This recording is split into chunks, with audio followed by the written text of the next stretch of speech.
been at least 3 or 4 different costumes that have been captured on film, or that haven't, probably.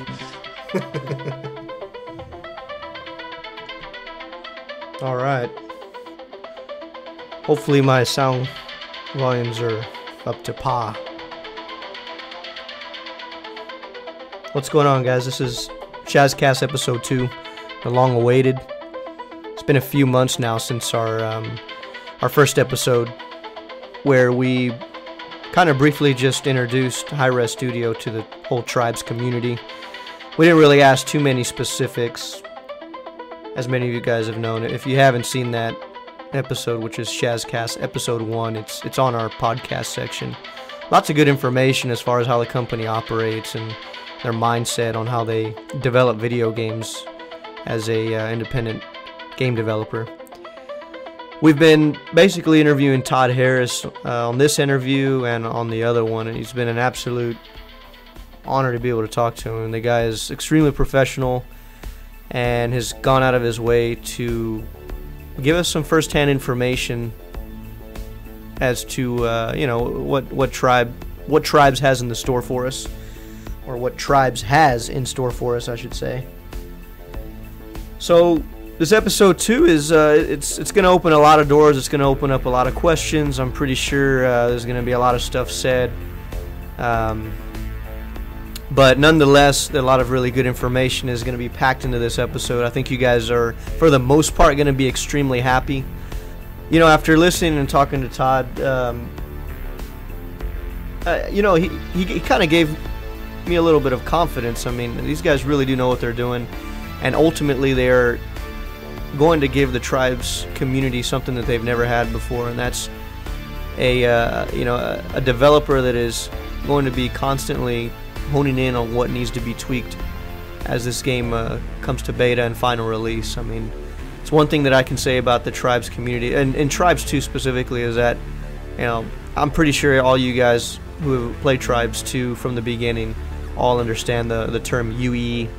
And I mean, I can recall not even being able to play the game for the first few months without it crashing, and constant patch support.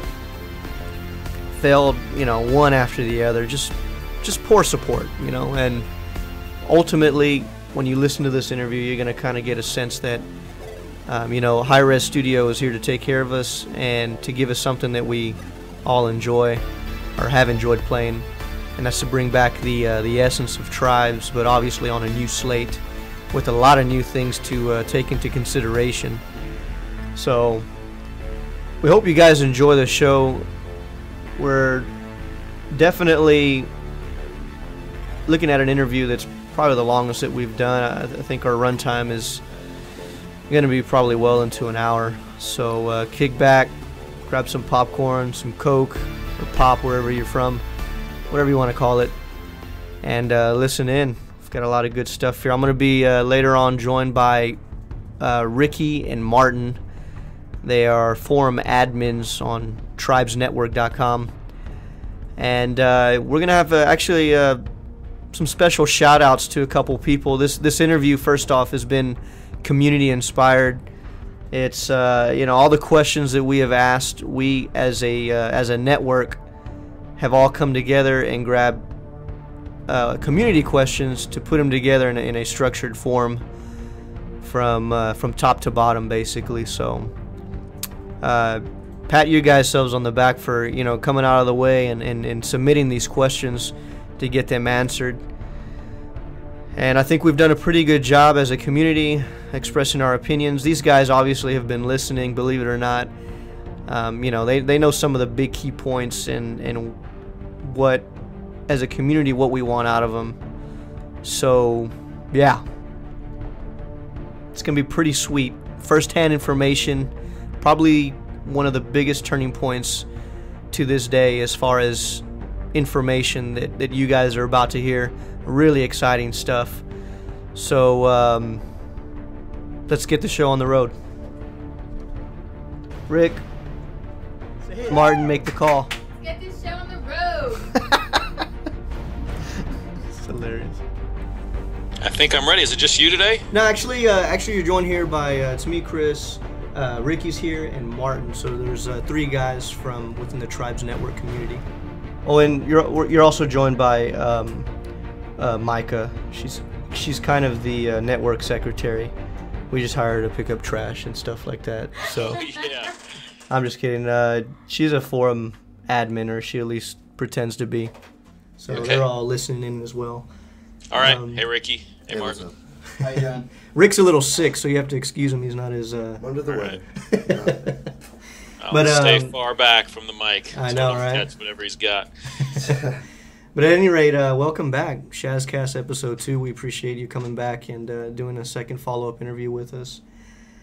This interview is a little bit more community-inspired.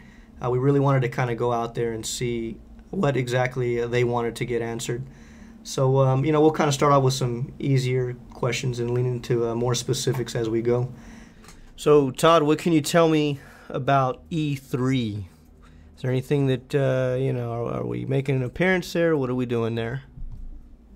Good question. Thanks for having me back on. Certainly lots changed since we last talked.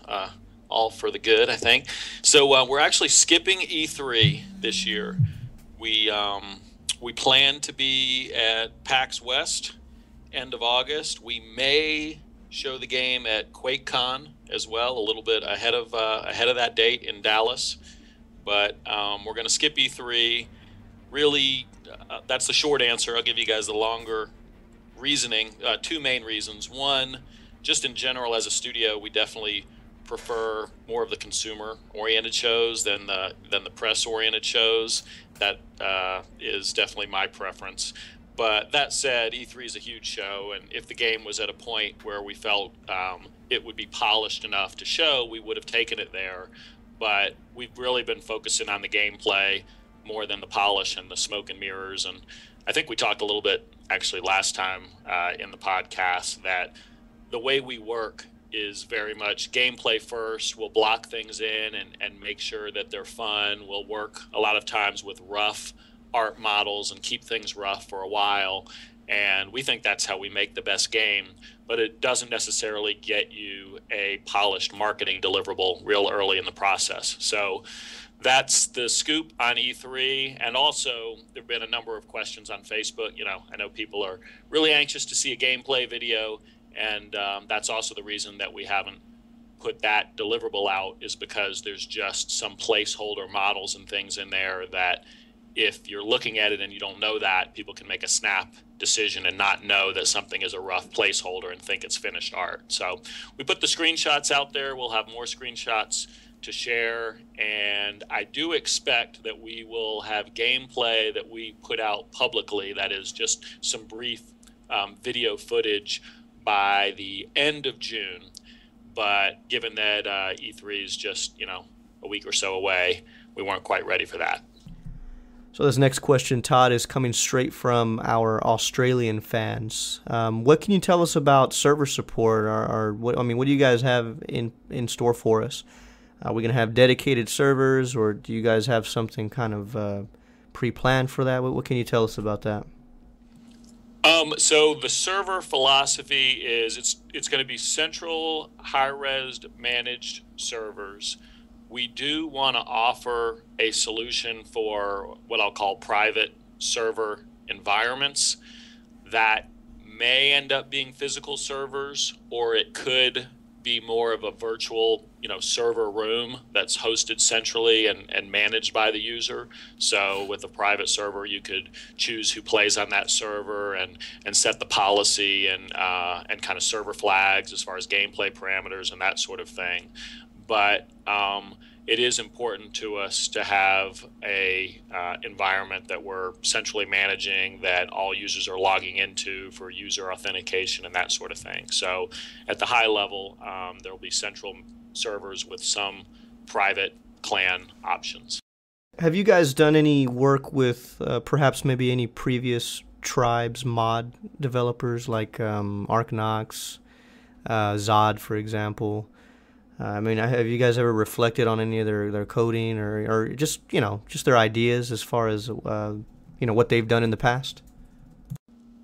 Not that I know of. I don't know if they've had those conversations or not. Certainly, in buying the games, we do have access to all the original physics code, and I know they've certainly looked at some mods as far as behavior. I don't honestly know if they've had any one-on-one conversations with any of the mod developers that you talk about, and those physics algorithms. But certainly, we started with some of the original physics algorithms as a base, but a lot of what we've developed around jetpacking and around skiing has been starting with that, and then just play testing and iterating and tweaking until it feels really good and behaves really good. And we're not 100% done with that process, but they're both in a really good place.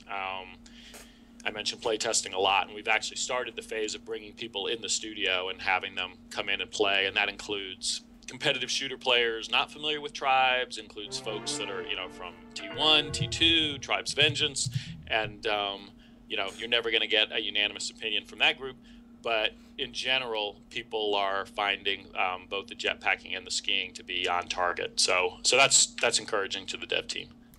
Todd, Tribes 2 was most definitely ahead of its time as far as in-game UI. I mean, just the way it functioned, it almost reminded me of it was almost like the Facebook of Tribes. I mean, it had everything from chat rooms. I think at its very early stages, there was even like a news bulletin where you get all the, these crazy updates and whatsoever.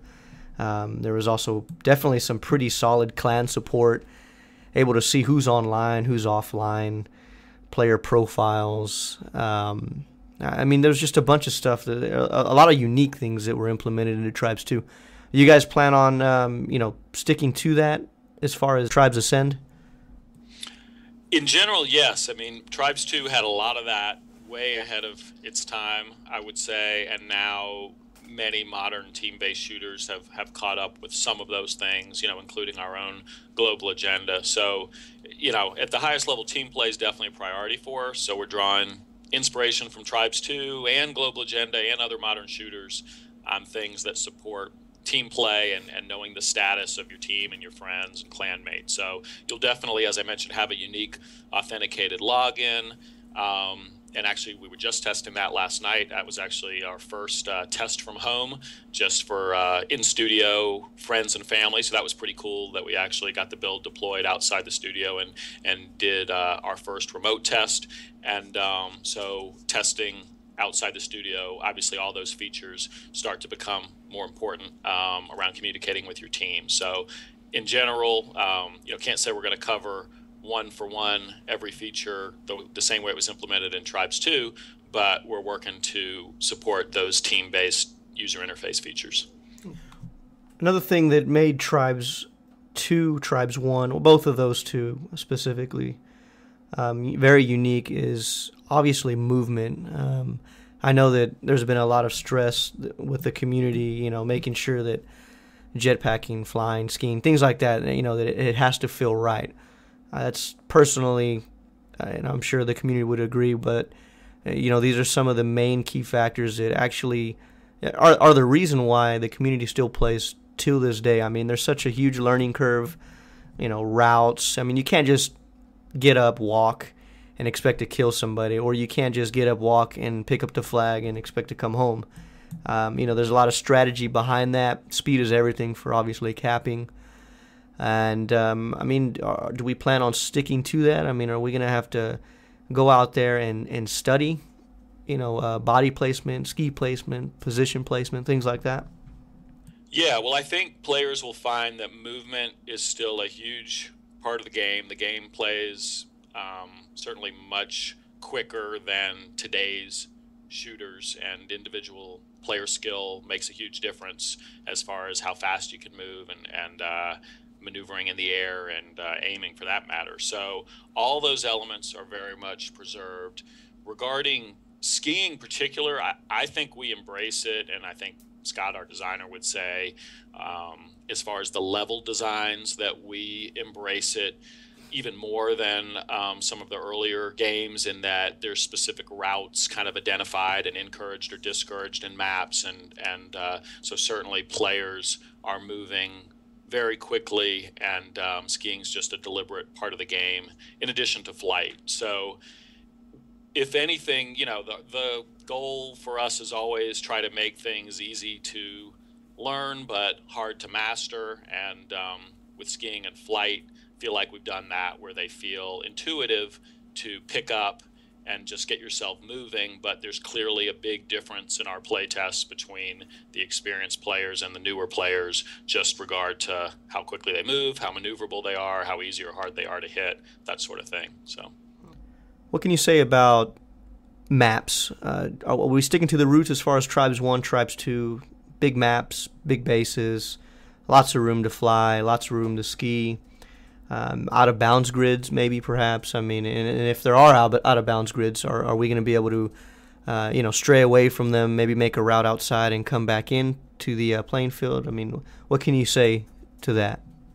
So the size, I would say, we won't necessarily duplicate, but definitely those are representative. I mean, some of our maps have a very classic Tribes feel, with large outdoor areas with hills and valley, kind of complemented with base structures to support more confined play.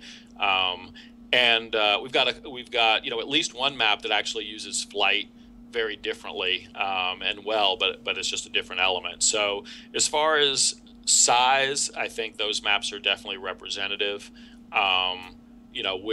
We're looking at, on the PC, certainly a 16v16, 32 player size map, which we think will be about the right size for large battles based on the size of the map. And most of those elements will be preserved. What can you tell me about map specifics, Todd? I mean, how many maps are we actually looking at? How many are you perhaps working on versus how many we might see on final release? If you could give us some details on that'd be pretty awesome.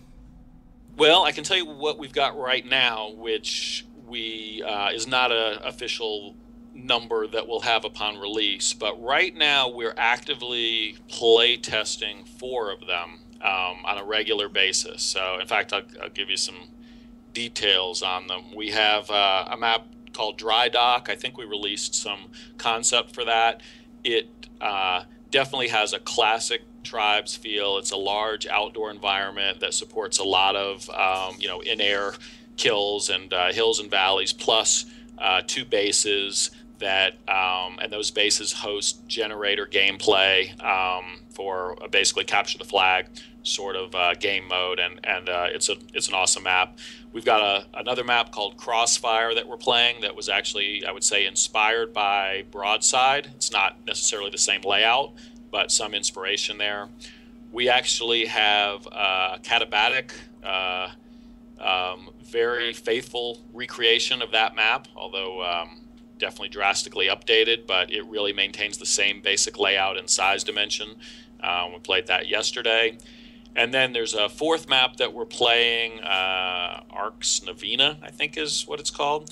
And it's the most different from classic Tribes. It's a more urban environment, kind of with more buildings and streets, and a little harder to fly through, but it gives just a totally different feel. It's almost like kind of an acrobatic Assassin's Creed sort of vibe as you're navigating from rooftop to rooftop and skiing alongside streets, and kind of there's a sewer system there. So very different feel, but also really fun to play and great looking map. So those are the 4 that we currently play test regularly.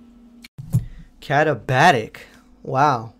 Well, you heard that first there, folks. That's pretty awesome. So I guess that's the first map that'll be actually, somewhat remade. Welcome back, pub noobs. I'm just kidding. That's awesome. I'm glad we're actually redoing Katabatic. It's a good map to hone in on. Now, Todd, this is the part of the interview where, you pucker down, dude, because I'm going to ask you a question here that's probably one of the biggest questions that I'm sure you've been aware of, or at least your team has been aware of. And here we go. This is the question of all questions, and it's mod support. What can you tell me about it, man? I mean, are we looking at are we going to be able to mod, or do we at least have the ability to maybe mod in the future, if not at the start? I mean, what enlighten us? Yeah, that is I know, a huge question. I see if no mod support equals fail, and no map editor equals fail. And so I guess I'll give a long answer, which is always more, a more complicated answer than a definitive yes, we will have mod support upon release. So here's kind of the long answer on how we think about modding. One, just, we definitely, there's a lot of mod fans at the studio. Mod teams produce great game developers, and in fact, on the Tribes team, Scott, who's our lead design, as well as Sean, who's our lead artist, as well as, Ben, who's one of our senior programmers. Those guys, at a minimum, I mean, they came from mod teams, not necessarily Tribes mod teams, but I mean, just saying that's kind of how they got their gaming chops. And so I and the team are a big fan of mod teams that way, because they make great developers, and obviously mods support experimentation, and fundamentally, I think mods allow a game to progress even after the developer moves on to other things, and that's certainly the history with the Tribes brand. Is it's alive today, because of passionate community members picking up the mantle and doing mods.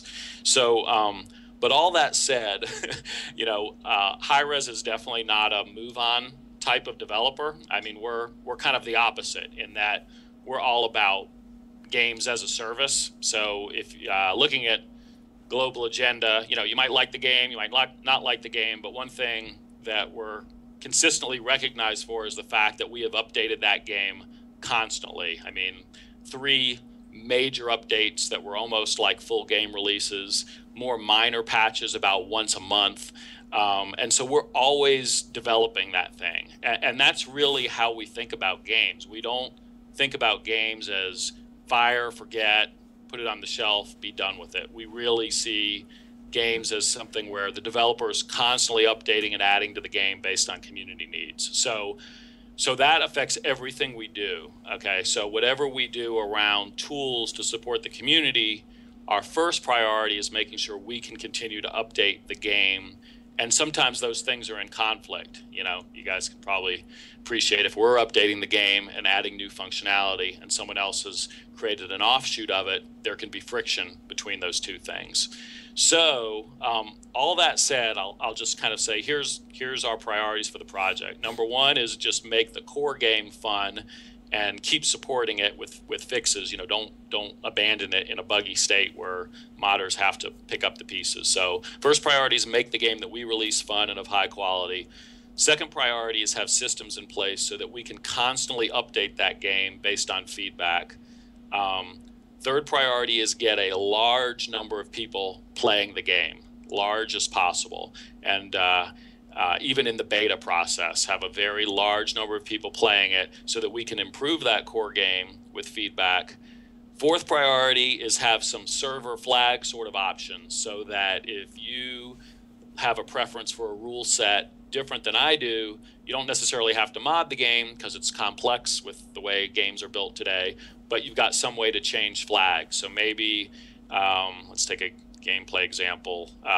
Let's say, if the generator is down, what's the rule on spawning vehicles? And maybe we end up saying that, okay, you can't spawn vehicles in a map when the enemy team has taken down the generator. But there's a group that really lobbied in beta to have that rule be the opposite and still let you spawn vehicles. Well, that might be something we would make a server flag, and if people were really motivated, they could, again, get a private server and set that server flag and have that parameter. And there might be a third group that wants to play the map with no generators as well, so that would be a flag that they could potentially set on the server. So after we do all those things, then we'll look at kind of what sort of tools we could give the community to potentially expand it. But the mod tools are definitely lower on our list than all those things above the line. So that's the scoop. Okay, so basically, Todd, what you're saying is, I mean, the door is open for modding. I guess it just has to be open through you guys. You basically have to give us the ability. So that's actually good news. I mean, that's good news. That's good news. I think the community will be happy to hear about that. I mean, it's not so much directly, but at least that there is an ability, perhaps maybe somewhere down the road, or who knows, maybe you guys will decide to open it up for us. So good. Yeah, I mean, it's just a dev. I would love to be able to update the game and to have people mod, but I know that that's a difficult thing, and so I've got to pick, and we have to pick as a studio which is more important. And for us, the most important thing is being able to constantly update the game ourselves versus just kind of leave it to a community. Because to be honest, I'm afraid if we went the other way and built a great set of tools, we might end up with a lot of people playing different versions of the game, but a very, very kind of fractured, splintered community. And what we want is, the world to be playing Tribes. We obviously we bought the Tribes franchise. We have big plans for the franchise. We want a lot of people to be playing and exposed to the core game. And we think the best way to do that is for us to be able to be responsive and keep delivering new content, new maps, new weapons into the game. And so that's really what's our top priority. Can you speak in behalf of any current mods that you guys might be working on at the moment? Obviously, Capture the Flag is one, but I mean, are we going to bring back Old School Arena, Siege, Rabbit? I think there's a few others out there that I might be missing in Tribes. So, I mean, what can you tell us about that? I mean, right now, I'll just say what we've been playing the most is, again, kind of Capture the Flag. Certainly is popular in studio with the map that I mentioned that has bases and generator support and ability to use vehicles and deployables.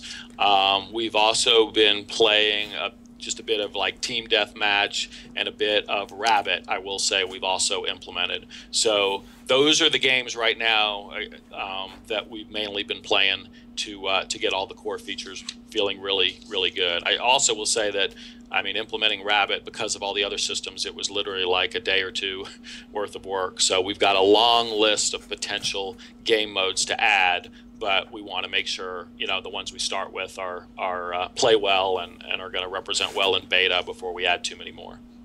Okay, and all right. We heard you earlier also discuss Scott as your lead designer. Is there a little formal introduction that you can give to us about him as far as what exactly he does at Hi-rez Studios? Yeah, so the way since we talked last, right, we've taken Global Agenda free to play. We've kicked off another game that we announced called Smite, and we've got Tribes going on. So we've really got 3 separate self-contained teams now at the studio. So Scott was one of the designers on Global Agenda, certainly very familiar with Tribes. As I mentioned, he came up from the mod community, including some Battlefield mods as well as other things. And so Arx, who is the co-founder of the studio and the money man behind the studio, is certainly kind of chief designer over all of our projects and gets to make veto calls. But day-to-day, week-to-week design guidance is being provided by Scott. So, I've thrown out his name a few times, and he's doing great work on the project. Well, Todd, Ricky Minaj is back once again from episode 1, and he actually has a few questions concerning Xbox and, going towards the console division, we should say. How's it going, Todd? Hey, good, Rick. Yeah, things aren't so hot over here. Sorry you're sick. Nah. What these guys don't know is I have the office set to self-destruct, like the season finale of Walking Dead, because I can't let what I got get out. I can't let that happen, guys. No, I saw that when you guys announced Tribes Ascend that you had Xbox 360 and PS3 as platforms you're releasing on. Will these be like full retail releases, like in GameStop, or is it going to be over the marketplaces of those respective consoles? Good questions. Well, I'll give you guys a scoop. So There's definitely been an update since that release. So actually what we officially released with Ascend was we put on the video trailer PC and XBLA with other platforms under consideration. Between the video and the press release, that was our statement at the time. As we've looked at the space, I can tell you that we will definitely release for PC first and primary. So there's actually an audience, I think, on the console. We've heard directly from folks that were excited about the franchise going to console. On the other hand, there's probably even louder voices saying Tribes will never be playable with a controller. If you think it is, you don't understand it. So there's been a lot of noise around that, but we've really decided to go PC first and look at the consoles as a secondary option. So that's a pretty big update that I'm revealing here. So you guys get a scoop. Oh, okay. That was great. Yay! Yeah, that's not. Cool. And really, let me tell you the reasons. One, definitely, the franchise was obviously born on the PC, so the hardcore fans and media kind of expect it to be at the PC, and a lot. We felt like we'd be fighting a lot of perception around, hey, is the PC getting to be consoleized or in some way sacrificed or dumbed down? And to be honest, we never felt that way, but certainly there was a perception there that we were always fighting. So this hopefully removes that. So as far as the way the UI looks, the way the controls feel, we'll go PC first, and people will know that that's the primary platform we're designing for and play testing on. Even a bigger consideration was all the stuff I was talking before around being able to update the game frequently. Unfortunately, the consoles are getting there, but they're just not there yet. Even with kind of the marketplace idea of XBLA or PSN, there's still a very kind of rigid, certification process, and you have to go through typically a publisher and the console provider before you can put out updates. And again, we want to put out a lot of updates over time, very frequently. And so the PC is the best platform for that, and the best platform for working directly with the players and not having a lot of kind of middlemen in the way. And that's how we operate best as a studio. So that's more than anything the reason for PC first. I thought it was kind of criminal how we didn't ask about weapons. We just kind of let that out. Like no one brought up the spin fuser at some point or the repair weapon. I don't know. It's kind of upset. I'll validate. You guys saw the screenshot. So yeah, spin fuser disc launcher is in the game, and there is the ability to repair as well. Those can be two official confirmations, and many other ones from Classic Tribes will be recognized, and we also certainly have a few new weapons. So I won't do any more reveals other than that, but those are definitely both in the game. Martin just whispered something in my ear, and he said something about will you be able to Uber other characters like you can in Team Fortress? I don't know why that. Okay. What is that? Uber. It's when Uber. You just I'm sorry. I didn't mean to derail the podcast. It's all right, Rick. That's why it's a podcast, man. We have fun, and we move on. And you see the door. Get out of here. You're fired. No, I'm good. That was it. I just wanted to know kind of what. Now, Todd, what can you tell us about the Unreal engine that you're using? I know that it's a modified Unreal engine. Is it the Unreal 2, Unreal 3? I'm hoping Unreal 3. It should be at least. But, what can you tell us about that? It's the Unreal 3 engine, as well as, Batman Arkham Asylum, BioShock, Global Agenda for that matter. A bunch of games have been built on it, so including Unreal Tournament, Gears of War, etc. Well, the Unreal 3 engine definitely has a lot of new features to it. Is there anything that you can talk about as far as, are you guys going to be taking advantage of some of the new material that's available for the Unreal 3 engine, implementing it into Tribes Ascend? Well, yeah, I mean, the engine it's an awesome engine. It was powerful for us in Global Agenda, and Global Agenda is on a much older version of the engine, and that we haven't been able to migrate to the new one. So the dev team loves being on the latest and greatest version of the engine, and they've just made a lot of improvements. So, I mean, probably I guess the biggest one that just screams, because it's the first thing that you recognize, is the user interface itself. So the old UI that was built into Unreal Engine 3 was pretty clunky, actually. It was hard to work with. It didn't present very well. And in the latest version, they integrated with another tool called Scaleform that lets you do more Flash action script sort of interfaces.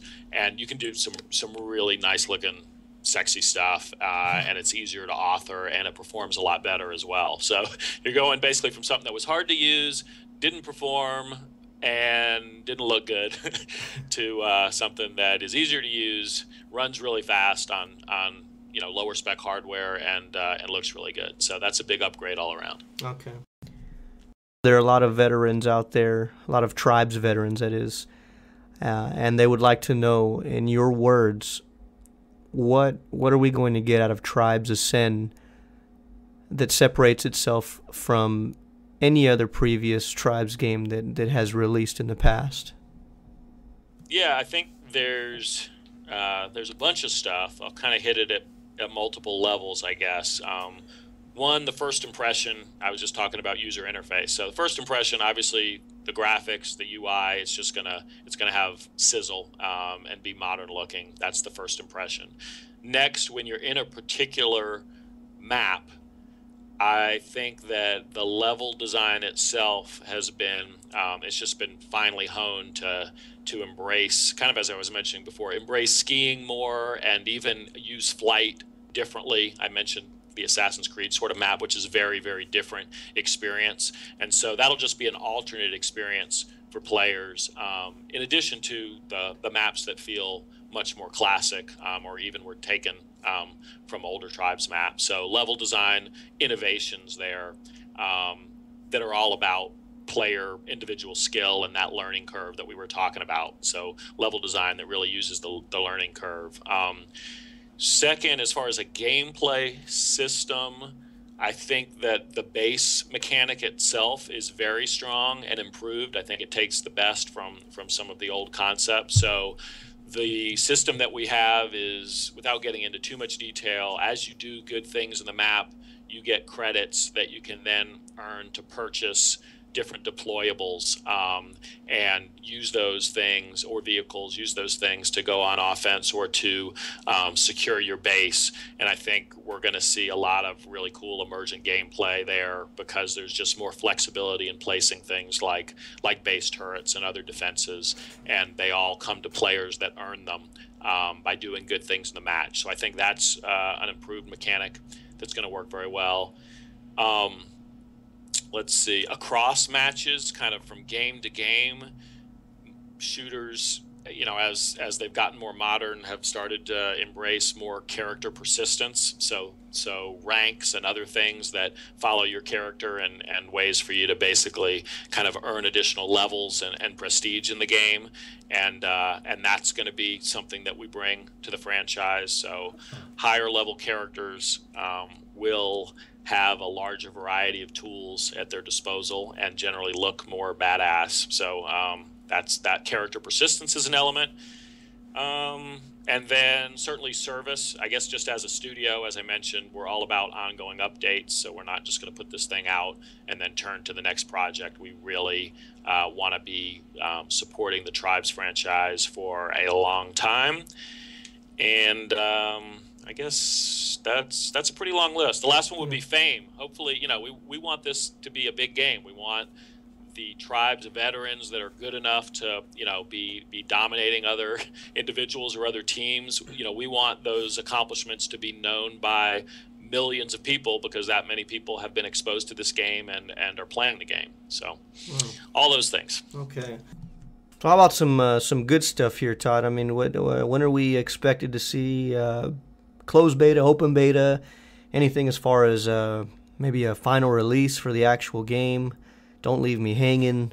I need some answers. The Tribes Network will kill me if I don't get anything from this.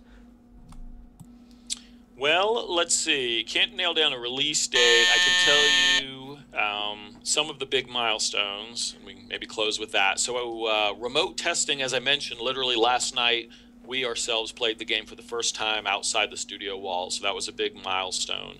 That means we've got some of the core systems in place to start ramping up beta activities as long as the game's in a good enough state. So we will have the end of June, as I mentioned, a gameplay video that's out that at least gives people a glimpse of what the game looks and plays like.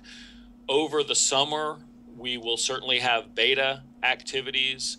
And as I said before, we'll be on the show floor, certainly at PAX Prime at the end of August. And before that time, we want to have the game exposed to a large number of people in some beta format. So whether we're released at that PAX date or whether we're simply in an aggressive beta, that's the time frame that we're thinking about as far as a lot of eyes on it. And certainly at PAX, that would be a public booth where people could walk up and play it. So the game's going to be in a good state by then. Okay. When you say by the summer, are you confirming or not confirming whether there'll be like an actual beta release for everybody to download, or are you just specifically aiming that towards PAX? By the summer, I'm not necessarily saying open beta. So I think that would be some degree of closed beta. It might be a lot of people, but you're going to still need a key by that point. So I think after PAX would be a point where we'd be, I'm hoping that PAX is, let's say, a launch event of some kind. That might be the launch of release. It might be the launch of open beta, but it's a chance where people could walk up, see it on the show floor, and then have an opportunity to experience the game for themselves, even if it's in a open beta state after PAX. Well, Todd, is there anything that you'd like to get off your chest? Maybe anything new that we might not have asked or covered that you'd like to let the community know about? No, just thanks for the questions, and I know we've been a bit quiet, and hopefully people listen to this understand a little bit about how we work, and we're focused on the gameplay, which means we don't have as many polished deliverables up front to share. That'll start to change, like I say, with the first gameplay video, but that's why it's we're a small, aggressive developer, which means we just don't have a team that's pumping out smoke and mirrors sort of deliverable. The bad news is that means you have to wait a little bit before you get to see cool looking stuff. The good news means that when you see something, it's actually representative. When we even did the teaser trailer, those models that we were showing, those were high-res versions of the models that we actually use in game. The screenshots were not photoshopped. They're actually screenshots from the game. And same with the gameplay video. When we release that end of June, you'll actually see stuff that's real. So, well, Todd, once again, it's been an honor to have you on the Shazcast of tribesnetwork.com. And we hope to hear from you soon with a little bit more information. If so, we'll definitely keep our members and the community up to date on that. So with that said, we'll talk to you later. Okay, thanks for the great questions. Well, guys, we hope you enjoyed the interview. Special thanks and shout-outs go out to You Commando, Pyro, Tribesman, Notman, Whitewell, Aldran, JDFX, Raz.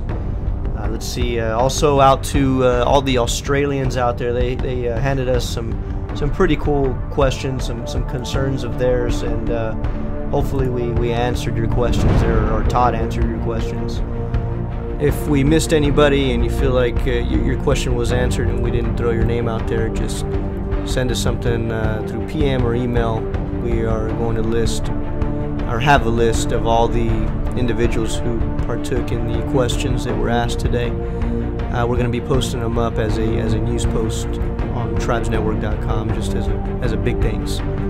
So this is the part where we kind of brainstorm on what's been said and kind of dissect the interview. If you need to listen to it a couple times, go back. A lot of little key issues there that you might pick up on, and a lot of little details couple things that he said, it kind of makes you wonder, you know. So yeah, until the next interview, which we will be starting to work on this week, we'll hopefully have some sort of news out here sometime within the month. And we'll see you for our main news, which will be releasing towards the end of the month. Later, guys. Thanks for tuning in.